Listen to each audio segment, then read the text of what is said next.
Assalamualaikum, salam sejahtera utama TVS 3 November 2020. Saya Lukman Muhammad. Saya Zaniza Awang, ikuti berita ini. Ketua Menteri Datuk Patinggi Abang Johari Tun Openg pada Selasa sekali lagi mengulangi pendiriannya mengenai pilihan raya negeri.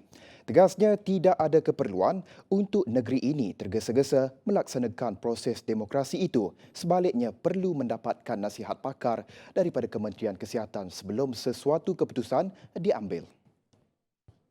Because I have made it publicly, the COVID-19 we decide. The COVID-19, because COVID-19, the health of people is more important than election. I did it, I mentioned that. And then if I were to decide election, I have to ask the expert, especially Ministry of Health, whether feasible or not. Number one. Number two, whether election commission ready or not with the new norm. Sarawak mahukan jurutera berkualiti dalam membantu melaksanakan banyak projek pembangunan infrastruktur di negeri ini. Timbalan Ketua Menteri Tan Sri Jem Sebut Masing berkata, penggunaan jurutera yang mahir ini akan membantu merealisasikan kawasan Sarawak mencapai status negeri maju menjelang 2030. Tegasnya, golongan jurutera memainkan peranan penting dalam mentransformasikan landscape industri pembinaan, terutama dengan wujudnya lambakan projek di Sarawak pada waktu ini. You must understand that engineering is very dynamic in nature, and dynamic in the sense that thing changes, system change, method of doing things change, and I hope that they are the changes of all this new item, new way of building things, new ways of building. Beliau berkata demikian ketika ditemui media selepas merasmikan Pusat Kejuruteraan Antarabangsa, INTEC, Institut Kejuruteraan Malaysia, IEM Cawangan Sarawak pada Isnin. INTEC yang bernilai sekitar 4 juta ringgit akan dibina di Kota Samarahan dan bakal menjadi pusat pemangkin dalam mentransformasikan kejuruteraan di negeri ini. Kata Masing lagi, melalui INTEC, Sarawak akan melakukan lebih banyak penyelidikan dan kajian berhubung tanah gambut dan paya. Ini adalah untuk membolehkan pembinaan struktur binaan yang lebih mampan. 60% daripada tanah di Sarawak terdiri daripada tanah gambut dan ini memberikan cabaran besar bagi para jurutera untuk membina struktur binaan mampan dengan teknik kejuruteraan yang optimum. Design build, the designer based on what they get, the input they get, and that's why the input is very important. The research on that is very, very important. That's why state government, I think, is duty bound to give IEM the best possible equipment for them to find out the best possible. Sehubungan dengan itu, pusat berkenaan akan dimanfaatkan sepenuhnya untuk industri pembinaan. So in this new building, we aim to establish the innovation and research lab, which is on the ground floor, where everyone have heard from our DCM speech just now that he has promised us to initially kickstart the lab with support of our state government. You are in architecture, engineering and consultant field, AEC. We try to promote what we call BIM, Building Information Model. That's why we are raising fund for the asset. And this is what will be a one-stop center for BIM, hopefully for not only for Kuching but for entire Sarawak.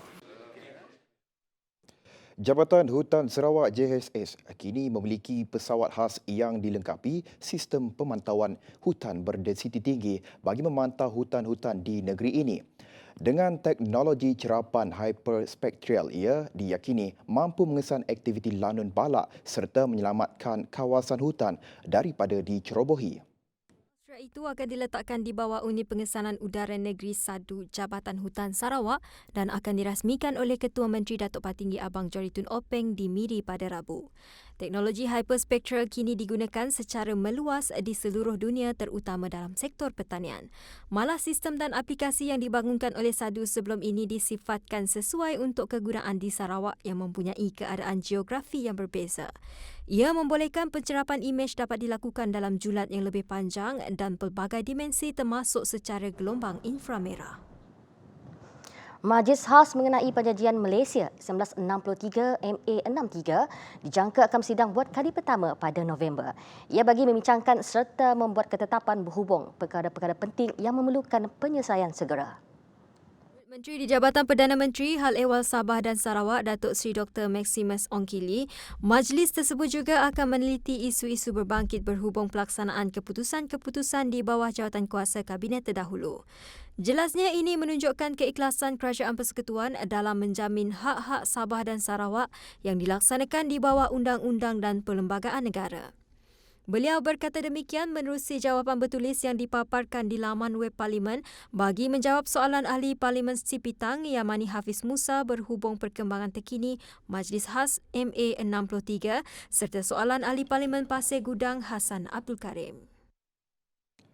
Syarikat penerbangan Maswing akan terus terbang di kawasan luar bandar Sabah dan Sarawak. Ini kerana laluan tersebut merupakan obligasi perkhidmatan awam PSO yang perlu dipatuhi di bawah Seksyen 2 Akta Suruhanjaya Penerbangan Malaysia 2015 atau Akta 771. Menteri Pengangkutan Hasbi Habibullah, Akta 771 mentarifkan PSO sebagai pengadaan suatu perkhidmatan bagi membawa melalui udara atau penggunaan mana-mana pesawat udara untuk membawa penumpang, mel atau kargo untuk sewa atau upah bagi suatu perjalanan berjadual di antara aerodrom yang tidak akan dibuat oleh syarikat penerbangan jika syarikat penerbangan itu hanya menimbangkan kepentingan komersialnya semata-mata. Kerajaan Malaysia telah menandatangani satu perjanjian baharu dengan syarikat penerbangan Maswing bagi meneruskan penyediaan operasi perkhidmatan udara luar bandar iaitu dengan izin Rural Air Services di Sabah dan Sarawak untuk tempoh 6 tahun iaitu bermula 2019 hingga 2024 yang merangkumi hasil rationalisation perkhidmatan ini selaras dengan kajian semula oleh Suruhanjaya Penerbangan Malaysia pada tahun 2017. Berdasarkan perjanjian baharu tersebut, Maswing perlu menyediakan perkhidmatan bagi 40 laluan berbanding 49 laluan sebelum ini di Sabah dan Sarawak dengan menggunakan pesawat ATR 72 dan Twin Otter Viking. Penyusunan jaringan RAS pula adalah berdasarkan penggunaan pesawat dan jenis pesawat mengambil kira kos operasi RAS pada kadar yang paling optimum dan keperluan penduduk setempat yang menepati definisi PSO. Dalam hubungan ini, Maswing menyediakan perkhidmatan penerbangan bagi laluan Kota Kinabalu, Lahad Datu, Sandakan, Tawau, pergi dan balik menggunakan pesawat ATR 72, di mana perkhidmatan penerbangan tersebut akan berpatah balik dari Tawau ke Kota Kinabalu melalui laluan yang sama dengan kekerapan penerbangan sebanyak 2 kali sehari. Walau bagaimanapun, disebabkan oleh penularan wabak COVID-19, perkhidmatan penerbangan bagi laluan ini telah dikurangkan pada 3 kali seminggu, iaitu hari Isnin, Khamis dan Sabtu bermula 1 Ogos tahun 2020. Kembali. Cadangan pindaan peruntukan di bawah Akta Industri Perkhidmatan Air 2006, Akta 655 bagi mengenakan hukuman lebih berat terhadap penjenayah alam sekitar kini dalam proses mendapatkan kelulusan dasar Jemaah Menteri. Kata Menteri Alam Sekitar dan Air Datuk Seri Tuan Ibrahim Tuan Man, pindaan akta itu dijangka dapat dibentangkan di Parlimen tahun depan. Pihak kementerian merangka untuk menambah lagi hukuman dengan meningkatkan denda sehingga 10 juta ringgit dan penjara daripada 1 tahun sekarang kepada 15 tahun. Kedua-duanya sekali. Jabatan Alam Sekitar sedang dalam proses memida Akta Kualiti Alam Sekalian 1974. Pindaan yang dilakukan melibatkan hukuman dan penalti yang lebih tinggi daripada nilai semasa. Untuk makluman Dewan Yang Mulia, nilai kompaun juga akan disemak supaya dapat ditingkatkan. Mengenai tindakan yang diambil ke atas pencemar sungai, Tuan Ibrahim berkata bagi tempoh 1 Januari hingga 30 September lepas, 61 premis telah dibawa ke mahkamah dan dikenakan denda berjumlah 1.489 juta ringgit atas kesalahan berkaitan pencemaran air dan pengurusan buangan terjadual. Jumlah kutipan denda melalui tindakan kompaun sebanyak 4.589 juta, manakala jumlah keseluruhan denda sebanyak 6.079 juta. Untuk makluman Dewan Yang Mulia, bagi tempoh 1 Januari 2020 hingga 30 September 2020, JAS telah pun menjalankan sebanyak 17,445 pemeriksaan ke atas premis-premis tertakluk di bawah Akta Kualiti Alam Sekalian 1974 di seluruh negara dan menerima 7,870 aduan berhubung dengan pencemaran alam sekitar. Sementara itu, Tuan Ibrahim berkata dalam pindaan akta berkaitan pencemaran air sehingga menyebabkan gangguan bekalan air kepada pengguna, kerajaan menumpukan kepada peningkatan hukuman dan langkah alternatif meneruskan bekalan air terawat kepada pengguna sekiranya loji rawatan air LRA terpaksa dihentikan akibat insiden pencemaran sungai. Untuk makluman, bila berlaku pencemaran, kita dapati bahawa loji-loji air tidak mempunyai sumber yang lain yang menyebabkan dia terpaksa menunggu sungai tersebut bersih dan sebagainya. Untuk itu, pihak kementerian telah meletakkan sasaran untuk membanyakkan takungan air pinggiran sungai atau ringkasnya TAPS. Katanya lagi antara langkah bagi memastikan pengguna mendapat bekalan air secara berterusan termasuk meningkatkan margin risap air terawat sehingga 15 hingga 20% kapasiti dan kesediaan air terawat akan dipertingkatkan melalui kerja naik taraf LRA sedia ada dan pembinaan LRA baharu. Malaysia sentiasa bermentiran jelas dan konsisten menyokong pembentukan Palestin sebagai sebuah negara yang merdeka dan berdaulat. Menteri Luar Datuk Kamarudin Jaafar menerusi kenyataannya berkata, pendirian negara adalah selaras dengan resolusi Pertubuhan Bangsa-Bangsa Bersatu PBB dalam pembentukan negara melalui penyelesaian dua negara berdasarkan garis sempadan PRA 1967 dengan Baitul Maqdis sebagai ibu kota negara. Justru beliau berkata kerajaan akan terus mengetengahkan pendirian serta menyokong usaha jujur, konkret dan realistik bagi membantu Palestin serta mengukuhkan hubungan dua hala Malaysia dan Palestin. Mengulas lanjut, beliau berkata pihaknya juga akan menyelaras tindakan susulan melibatkan kementerian serta agensi kerajaan yang berkaitan, memandangkan syur-syur tersebut juga meliputi perkara-perkara di bawah bidang kuasa mereka. Rang Undang-Undang Lembaga Angkasa Malaysia 2020 yang bertujuan menubuhkan Lembaga Angkasa Malaysia dibentang untuk bacaan kali pertama di Dewan Rakyat pada Selasa.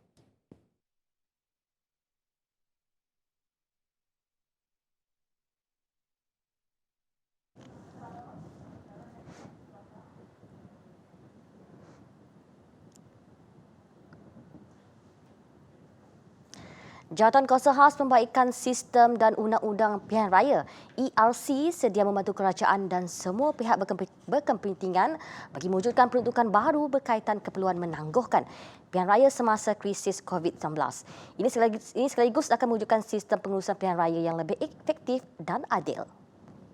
Pengurusi ERC Tan Sri Abdul Rashid Abdul Rahman berkata, satu semakan menyeluruh perlu dibuat terhadap undang-undang sedia ada bagi membolehkan pilihan raya sama ada kecil atau umum ditangguhkan ketika krisis termasuklah ketika krisis kesihatan, huru-hara dan bencana alam atau keadaan yang membahayakan keselamatan negara. Jelasnya, kerangka perundangan semasa hanya memberi SPR kuasa untuk menguruskan pilihan raya iaitu badan bebas itu wajib mengadakan pilihan raya apabila wujud kekosongan namun tiada peruntukan bagi menangguhkan pilihan raya. Mengikut Fasal 1 Perkara 54 Perlembagaan Persekutuan, SPR wajib mengadakan pilihan raya untuk mengisi kekosongan kerusi dalam masa 60 hari. Sehubungan itu, beliau berkata beberapa peruntukan baharu perlu diperkenalkan bagi mengatasi keadaan yang boleh mengganggu gugat pilihan raya demokratik dan menghakis kebebasan, keadilan dan ketelusan proses berkenaan.